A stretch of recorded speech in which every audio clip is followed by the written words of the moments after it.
Abategetsi muri Côte d'Ivoire bemeje ko umuntu wa mbere yabonetseho virusi ya corona mu gihugu. Bavuga ko yaraherutse mu Butaliyani.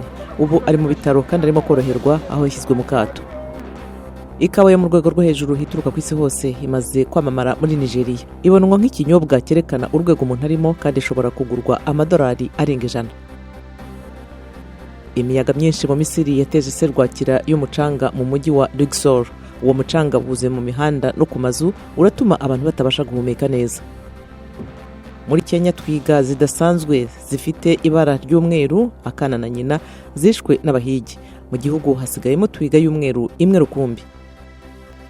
Naho muri Mozambique nyuma y'umwaka habaye serwakira yiswe Idai, abantu ibihumbi 100 baracyari muri za shitingi.